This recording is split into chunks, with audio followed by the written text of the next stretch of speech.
Baik, pada video kali ini saya akan membahas tentang terapi nutrisi pada pasien stroke.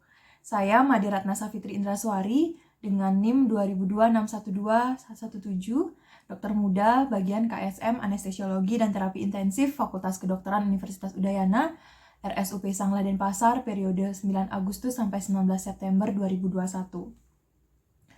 Baik, kita mulai dari definisi stroke. Stroke merupakan gangguan neurologis atau defisit neurologis akut, baik vokal maupun global, akibat gangguan fungsi otak yang terjadi lebih dari 24 jam, tanpa sebab lain yang jelas selain vaskuler. Stroke merupakan penyakit yang paling sering terjadi, serta sebagai penyebab kematian dan disabilitas yang utama dari bidang neurologi. Bisa kita amati bahwa terjadi pertambahan jumlah kasus stroke pasien ini dari tahun ke tahun, yang mana hal ini disebabkan oleh peningkatan usia harapan hidup sehingga terjadi pertambahan usia dan juga faktor-faktor risiko seperti hipertensi, merokok, penyakit jantung, diabetes, transient ischemic attack, alkohol, obesitas, dan juga diet. Nah, dari patofisiologinya, stroke itu dapat dibagi menjadi stroke iskemik dan juga stroke hemoragik. Stroke iskemik merupakan stroke yang terjadi oleh karena penurunan perfusi pada jaringan otak, baik yang disebabkan oleh penyumbatan karena trombus maupun penyumbatan pembuluh darah oleh karena emboli. Nah, tanda-tandanya bisa stroke berupa defisit global maupun vokal, oleh karena adanya infak cerebri dengan kriteria TOS yang terjadi pada baik kondisi di pembuluh darah besar, pembuluh darah kecil, kemudian adanya emboli dari struktur pembuluh darah di luar dari otak, seperti misalnya dari jantung, seperti itu, dan juga etiologi lain. Nah, stroke iskemik ini kemudian berasosiasi dengan munculnya tanda seperti vaskular demensia, kemudian adanya depresi dan ansietas pada pasien, trombosis vena, bahkan adanya komplikasi-komplikasi lain oleh karena imobilitas. Salah satu faktor risiko yang penting yang muncul adalah transient ischemic attack, yang mana ini merupakan suatu gambaran klinis yang mirip stroke, tetapi dia terjadi dalam waktu kurang dari 24 jam. Nah, ketika pasien ini sudah pernah mengalami transient ischemic attack, maka diperkirakan memiliki risiko yang lebih tinggi untuk mengalami stroke di masa depan. Nah, selain stroke iskemik juga ada stroke hemoragik, oleh karena adanya darah baik di intracerebral maupun subarachnoid, yang mana tanda-tandanya bisa hidrosefalus, paralisis, dan juga penurunan atau hilangnya kemampuan penglihatan. Pada pasien stroke, terjadi suatu mekanisme perubahan metabolisme energi, yang mana pada fase akut ternyata kebutuhan energi basal meningkat hanya sedikit, yaitu 7-26% di atas normal. Jadi dia tidak setinggi pasien dengan trauma otak, sepsis, ataupun luka bakar. Namun, pasien dengan kondisi perdarahan intrakranial akan memiliki kebutuhan energi basal yang lebih tinggi. Ini merupakan bagaimana respons tubuh kita ketika terjadi kondisi stroke. Jadi yang pertama adalah munculnya acute stress response, yaitu respon stres akut yang cepat dengan pengeluaran plasma katekolamin, kemudian kortisol, glukagon, interleukin, dan fase akut reaktan yang kemudian akan memicu proses katabolisme cepat. Katabolisme cepat ini merupakan suatu proses degradasi massa jaringan otot dan lemak, yang mana akan menghasilkan produksi asam lemak dan badan keton. Nah, ternyata asam lemak tidak menembus blood-brain barrier, sehingga dia tidak bisa digunakan untuk sumber energi. Nah, kemudian barulah diproduksi suatu badan keton, namun ternyata badan keton ini tidak efektif sebagai suatu sumber energi juga, sehingga akan terjadi pembentukan asam amino terus-menerus dari protein otot untuk tetap memberikan cadangan energi pada otak. Perubahan fisiologis pada pasien iskemik, kita bisa lihat stroke iskemik dengan adanya kondisi iskemia tentu akan mengeluarkan suatu mediator berupa TNF-alpha mediator yang kemudian akan menyebabkan gangguan pada barier kolon. Nah, barier kolon atau dinding usus ini sangat dipengaruhi oleh perfusi mesenterik dan juga nutrisi yang masuk ke lumen usus. Yang mana apabila terjadi restriksi intake oral yang umum terjadi pada pasien dengan kondisi stroke, tentu akan menyebabkan kondisi atrofi fili dan kripta usus oleh karena gangguan fungsional tadi. atropifili dan kripta usus akan meningkatkan permeabilitas dinding usus, sehingga bakteri patogen yang ada pada usus itu akan mengalami translokasi. Jadi dari kolon kemudian akan masuk ke pembuluh darah sistemik sehingga akan bisa masuk juga ke paru-paru. Akan terjadi kondisi sepsis serta peningkatan risiko infeksi pasca stroke. Yang risiko ini kemudian akan meningkat seiring dengan pertambahan usia pasien. Nah, perubahan metabolisme energi ini dijelaskan dalam 3 pathway atau 3 jalur. Seperti yang pertama adalah motor pathway disruption. Jadi ada gangguan dari jaras motorik. Jadi akan ada kondisi disabilitas pada pasien, kemudian adanya gangguan fungsional, imobilitas, serta sampai adanya DVT. Nah, sedangkan yang kedua itu ada stroke-induced immunodepression. Oleh karena mekanisme fisiologis tadi yang menyebabkan kondisi rusaknya barier kolon, tentu akan menyebabkan adanya disbiosis dari mikrobiota usus yang menyebabkan adanya infeksi traktus urinari, kemudian bisa juga tadi pneumonia stroke associated. Nah, kemudian yang ketiga adalah autonomic atau neuroendocrine hyperactivation. Jadi gangguan neuroendokrin atau otonom ini bisa ditandai dengan kondisi seperti adanya aritmia jantung, kemudian kardiomiopati, adanya imbalance endokrin, ulkus, kemudian adanya gangguan metabolisme dan juga persinyalan dari hepatik dan disfungsi renal. Nah, ischemic stroke itu menyebabkan adanya inflamasi cerebral, kemudian pelepasan dari DAMP yang merupakan suatu sinyal bahwa akan ada atau telah terjadi suatu kerusakan jaringan, kemudian bisa terjadi neurotoxicity dan juga kematian jaringan saraf atau neuronal. Menyebabkan tadi yang pertama ada motor impairment, kemudian ada stroke-induced immunodepression oleh karena gangguan dari kondisi-kondisi tadi, dan juga hiperaktivasi dari jaras neuroendokrin seperti simpatik, parasimpatik, dan juga hipotalamik, pituitary, dan adrenal pathway. Nah, kemudian akan memicu mekanisme-mekanisme yang sudah kita sebutkan tadi. Nah, pada pasien stroke juga akan terjadi gangguan fungsi dari korteks sehingga akan menyebabkan gangguan motorik atau motorik dysfunction. Nah, gangguan motorik yang paling penting dalam hal nutrisi ini adalah cranial nerves 5, 7, 9, 10, 11, dan 12, yang mana nervus cranialis ini akan sangat simultan bekerja untuk kinerja menelan pada pasien. Sehingga fungsi-fungsi pergerakan atau motorik dari mulut, faring, laring, esofagus ini akan terganggu oleh karena gangguan dari cranial nerves ini. Nah, adanya kondisi disfagia atau gangguan menelan yang disertai dengan penurunan kesadaran yang terjadi pada pasien stroke, defisit persepsi, dan juga disfungsi kognitif oleh karena kerusakan jaringan di otak akan menyebabkan intake pasien dalam makan itu akan menurun, sehingga bisa memunculkan kondisi malnutrisi dan juga dehidrasi. Pasien malnutrisi atau berisiko malnutrisi pada kondisi stroke itu akan meningkatkan risiko mortalitas, outcome yang buruk. Nah, status nutrisi juga diketahui dapat memburuk selama 1 minggu pertama. Kondisi disfagia ini ternyata terjadi hampir 50% dari pasien-pasien dengan stroke iskemik ataupun stroke hemoragik, dengan memunculkan kondisi seperti dehidrasi, malnutrisi. Kemudian pada fase akut, dia sangat berpotensi untuk menyebabkan kondisi aspirasi pneumonia oleh karena ketidakmampuan dari mekanisme menelan tadi. Oleh karena itu, akan terjadi peningkatan mortalitas, meningkatkan waktu perawatan di rumah sakit, yang mana ini sangat time dependent, artinya kita bisa mengenali disfagia ini akan sangat berpengaruh terhadap bagaimana prognosis pasien, sehingga screening harus dilakukan sesegera mungkin.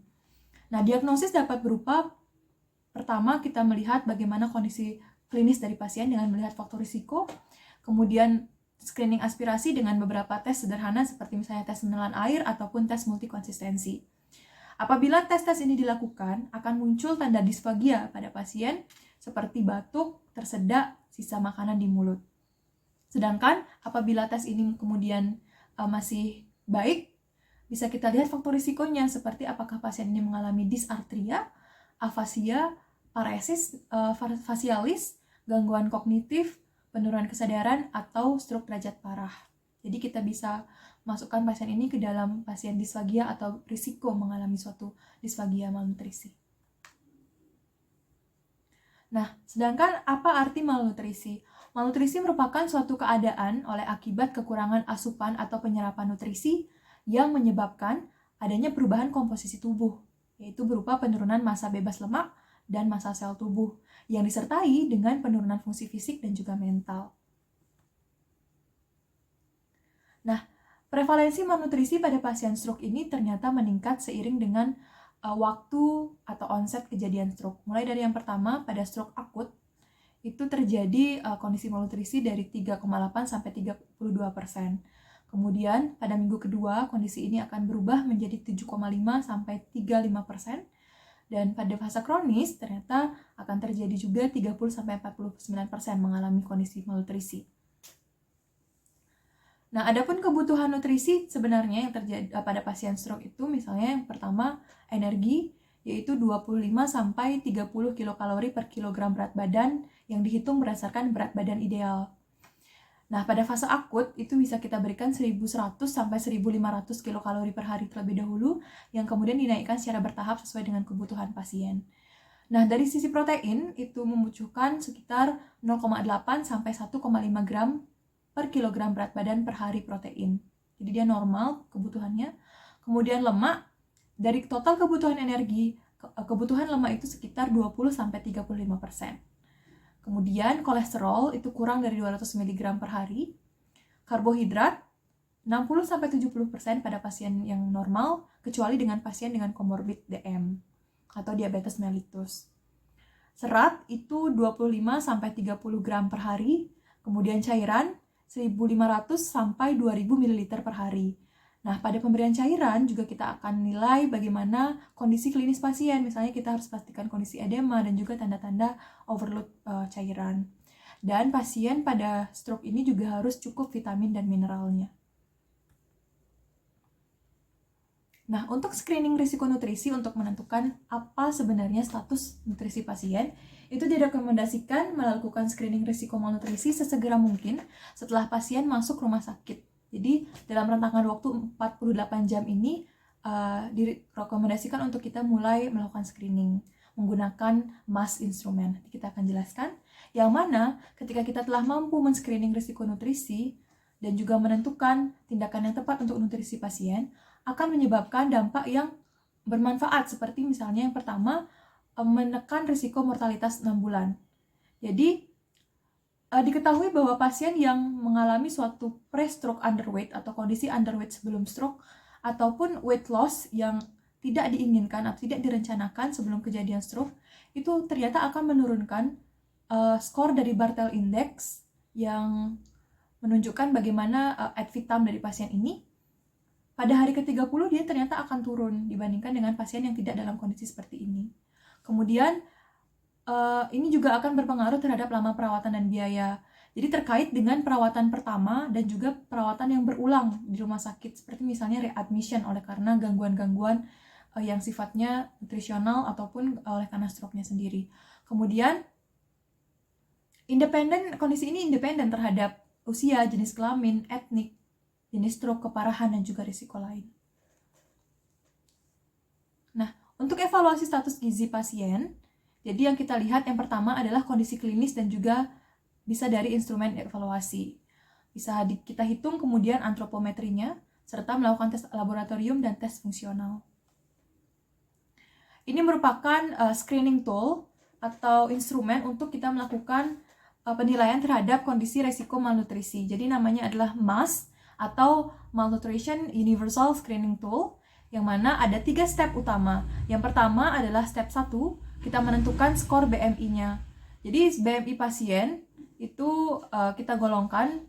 Yang pertama adalah lebih dari 20. Jadi dia skornya 0, kemudian 18,5 sampai 20 skornya 1, dan kurang dari 18,5 skornya 2. Kemudian step kedua, kita lakukan pemeriksaan weight loss score. Jadi kita bisa tanyakan bagaimana riwayat penurunan berat badan pasien yang tidak direncanakan selama 3-6 bulan terakhir.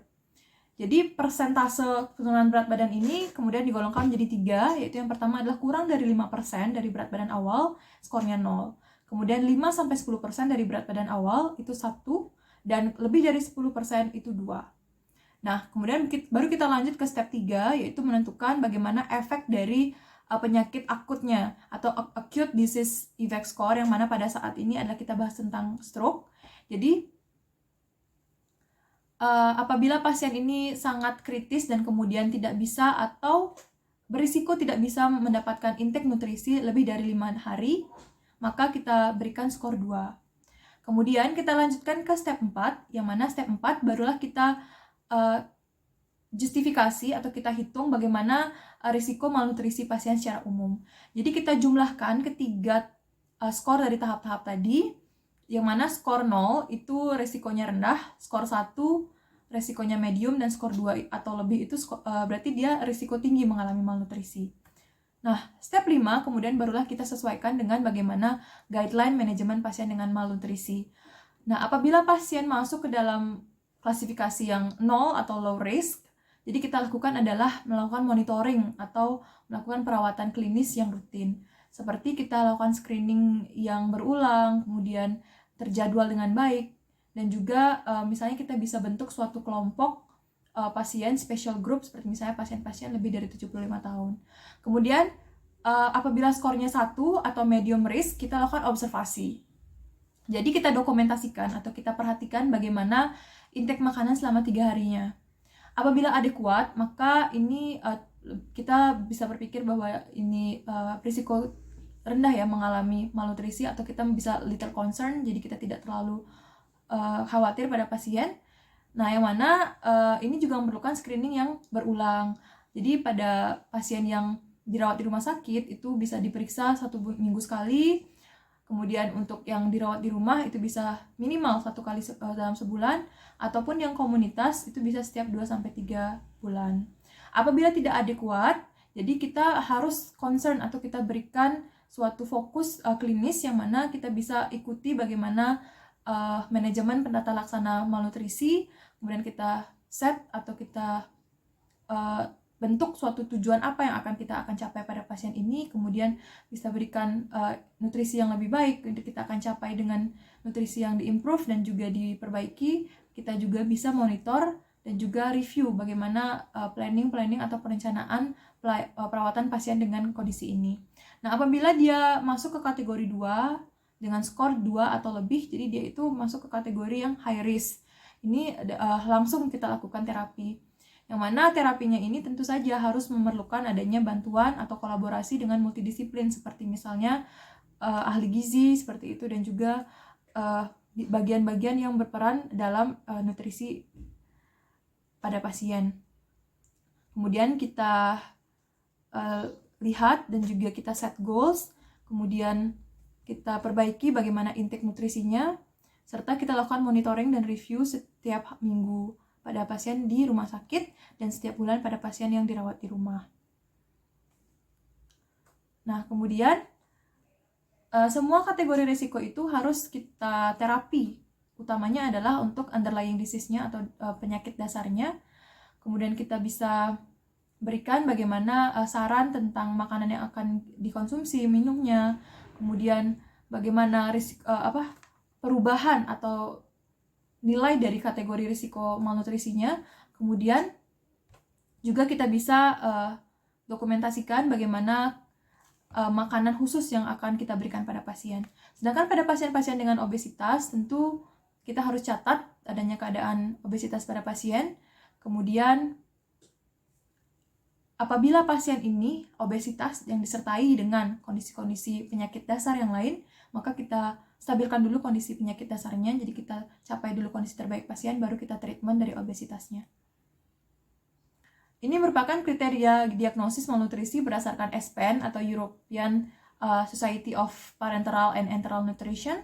Jadi definisi pertama, BMI pasien kurang dari 18,5 kg per meter persegi. Kemudian definisi kedua, yang pertama, lebih dari 10% penurunan berat badan yang tidak direncanakan, atau lebih dari 5% penurunan berat badan dalam 3 bulan terakhir. Yang kedua, pasien itu kurang dari 70 tahun dengan IMT kurang dari 20 kg per milimeter persegi, atau pasien lebih dari 70 tahun dengan IMT atau indeks massa tubuh kurang dari 22 kg per meter persegi. Yang ketiga, apabila kita hitung body mass index atau IMT tanpa lemak, perempuan itu kurang dari 15 kg per meter persegi dan laki-laki kurang dari 17 kg per meter persegi. Nah, ini merupakan bagaimana men-screening atau tahapan screening disfagia yang tepat. Mulai dari yang pertama, pasien itu sadar. Pasien sadar, kemudian bisa melakukan kooperasi yang baik dan adekuat dengan petugas dan juga bisa duduk, maka kita langsung lakukan pemeriksaan yang lebih advance. Sedangkan apabila tidak, maka bisa kita lakukan nutrisi enteral langsung, kemudian oral care, dan juga kontrol terhadap hygiene-nya. Nah, pasien yang akan kita periksa untuk tes untuk menelannya adalah pasien yang duduk, jadi duduknya tegak. Kita lakukan 3 kali percobaan pemberian 5 ml air untuk ditelan.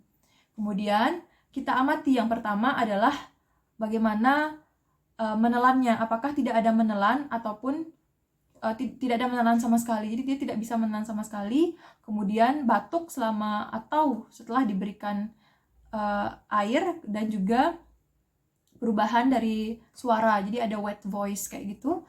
Yang kemudian apabila ada, maka kita bisa lakukan enteral nutrisi dan juga advanced dysphagia assessment. Nah, apabila tidak ada, maka kita lanjutkan pemeriksaan dengan 50 ml air yang ditelan dengan trial glass. Jadi dengan gelas yang mana kita lakukan observasi dari pasien itu minum. Apakah ada tadi pergerakan menelan, kemudian batuk selama atau setelah menelan, dan juga bagaimana perubahan suaranya. Apabila kemudian ada, jadi kita bisa berikan enteral nutrisi dan juga advanced dysphagia assessment.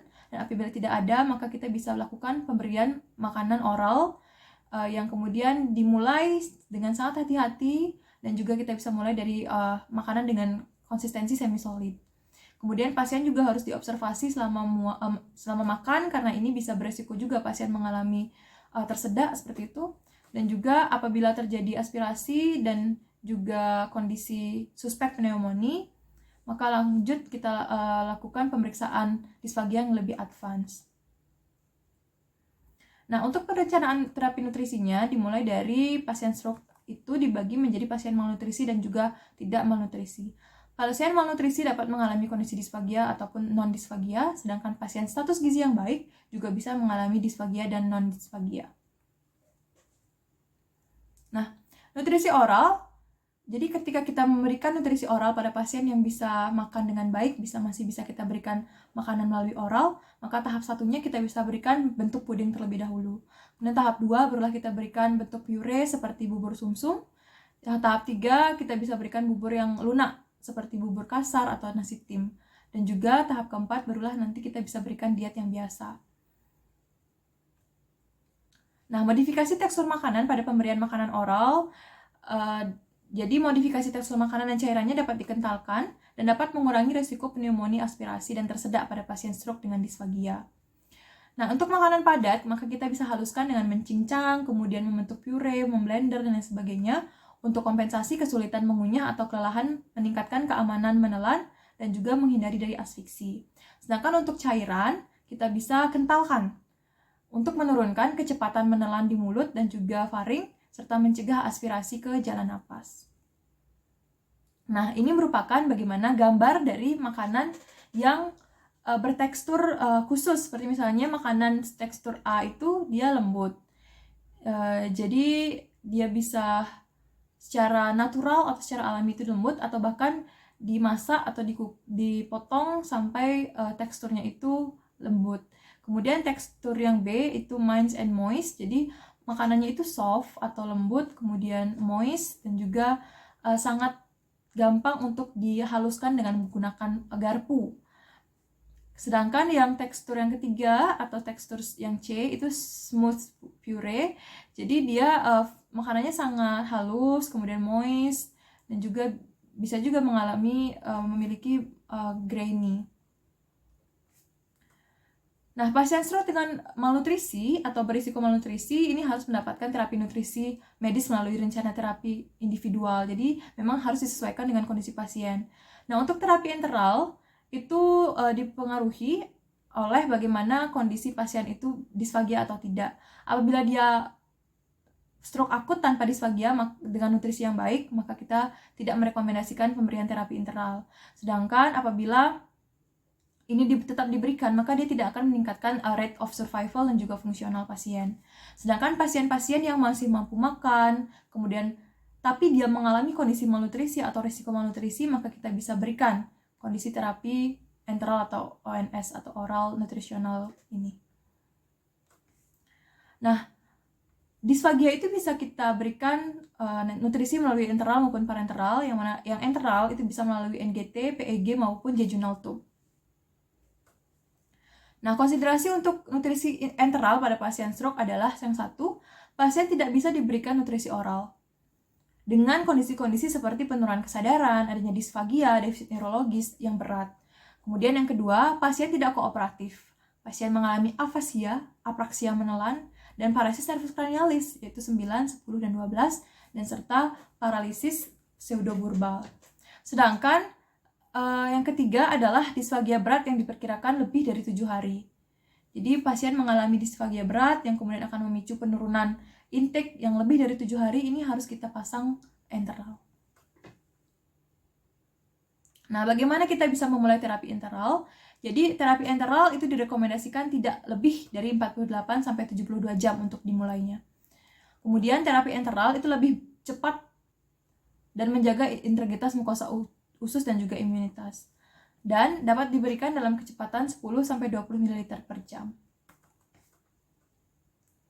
Nah, rute enteral yang dipilih utamanya adalah NGT atau nasogastric tube, yang mana NGT merupakan pilihan pertama rute pemberian nutrisi enteral stroke fase akut. Jadi yang kita pilih adalah ukuran tube kecil dengan 8 French untuk menekan risiko nyeri oleh tekanan intrakranial. Kemudian perhatikan risiko kesalahan penempatan tube dengan melingkar dan juga tube yang melingkar di faring sehingga akan memperburuk disfagia.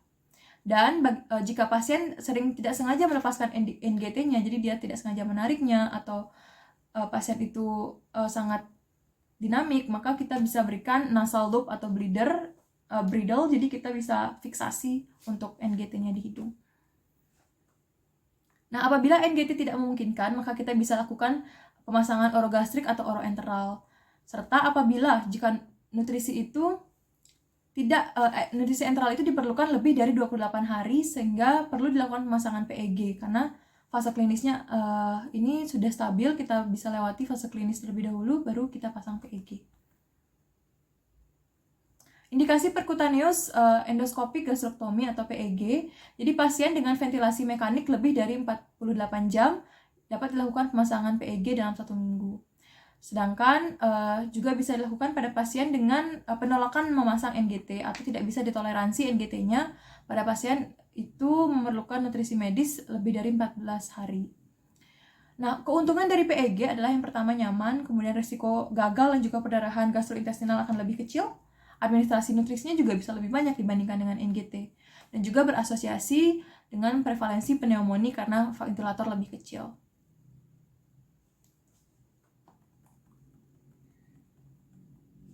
Baik, sekian materi yang saya sampaikan hari ini. Semoga materinya bermanfaat. Terima kasih.